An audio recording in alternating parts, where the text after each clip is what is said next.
Shalom sahabat sukacita sejati yang terkasih di dalam Tuhan.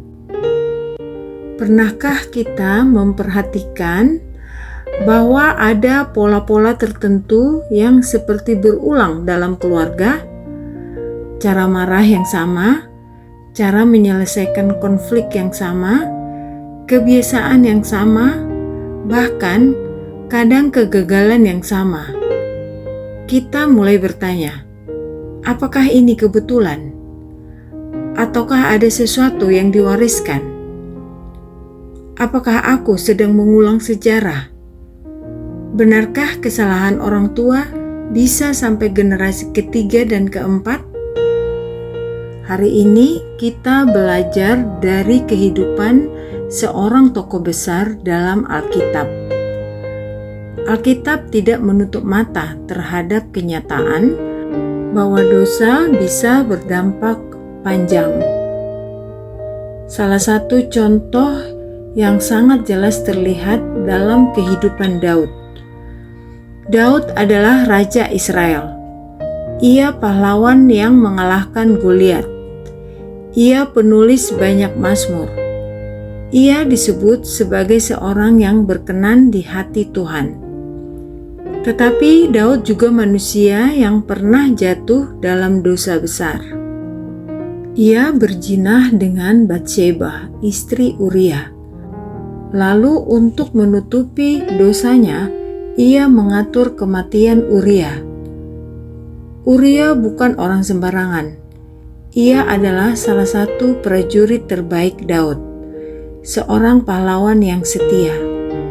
Meski bukan asli Israel, kesetiaannya kepada raja dan bangsanya tidak diragukan. Ketika Daud mencoba menutup dosanya, Uria bahkan menolak pulang untuk menikmati rumahnya sendiri karena rekan-rekannya masih bertempur. Ia menjaga kehormatan, sementara rajanya justru menyembunyikan pelanggaran. Namun, dosa tidak bisa disembunyikan selamanya. Tuhan mengutus Nabi Nathan untuk menegur Daud. Melalui sebuah perumpamaan yang menyingkapkan kebenaran, Daud akhirnya melihat dosanya sendiri. Saat itu juga, ia hancur dan bertobat dengan sungguh-sungguh. Mazmur 51 memperlihatkan betapa hancurnya hatinya di hadapan Tuhan. Tuhan mengampuni Daud, tetapi pengampunan tidak selalu menghapus konsekuensi, dan dampaknya mulai terlihat di dalam rumahnya sendiri. Daud memiliki beberapa istri dan banyak anak. Di antara mereka ada 3 nama yang penting: Amnon, Tamar, dan Absalom. Amnon adalah anak sulung Daud, lahir dari ibu yang berbeda. Tamar dan Absalom adalah saudara kandung. Mereka memiliki ayah dan ibu yang sama. Jadi Amnon adalah saudara tiri bagi Tamar dan Absalom. Waktu berlalu, dosa Daud mulai menimbulkan konsekuensi di keluarganya. Amnon memendam keinginan yang salah terhadap Tamar, saudara tirinya. Ia tidak mengendalikan diri dan menipu Tamar, lalu melakukan kejahatan terhadapnya. Tamar hancur, baik tubuh maupun hatinya. Absalom melihat semua itu. Ia tetap diam, tetapi di dalam hatinya dendam mulai tumbuh.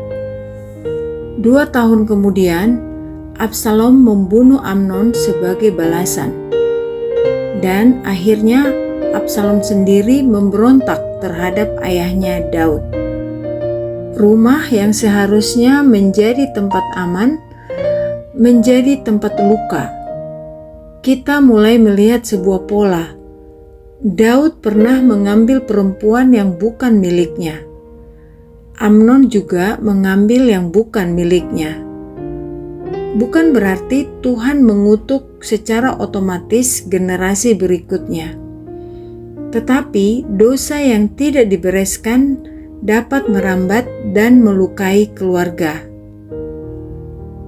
Dalam Keluaran 20 ayat 5 tertulis bahwa kesalahan bapa bisa sampai kepada keturunan ketiga dan keempat.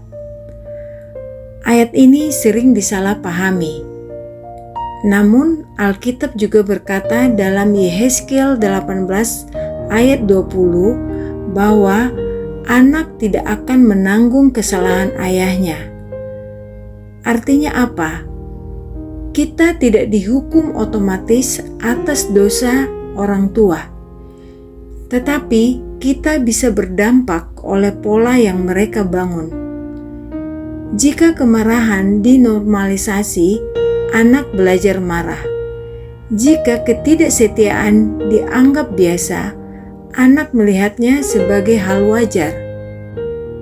Jika konflik diselesaikan dengan kekerasan, generasi berikutnya bisa menirunya. Ini bukan soal kutuk atau hal mistis.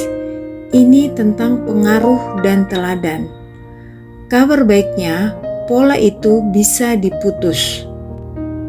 Yang menakjubkan dari cerita ini adalah bahwa dari garis Daud, meski penuh kegagalan dan konflik, justru lahirlah Sang Mesias. Itulah yang luar biasa. Dari garis yang tercemar oleh dosa, justru Tuhan menghadirkan keselamatan bagi dunia. Artinya, satu hal yang sangat penting adalah dosa memang bisa berdampak lintas generasi, tetapi kasih dan anugerah Tuhan jauh lebih besar daripada pola kegagalan manusia. Jika dosa tidak bisa diputus, maka sejarah Daud akan berakhir dalam kehancuran. Tetapi Allah adalah Allah penebus. Ia tidak hanya mengampuni individu, Ia bisa memulihkan garis keluarga.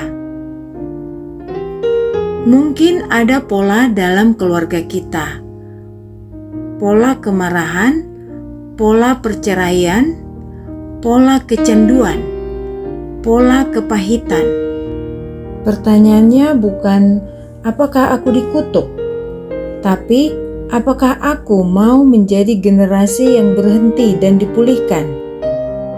Di dalam Kristus, kita bukan korban sejarah.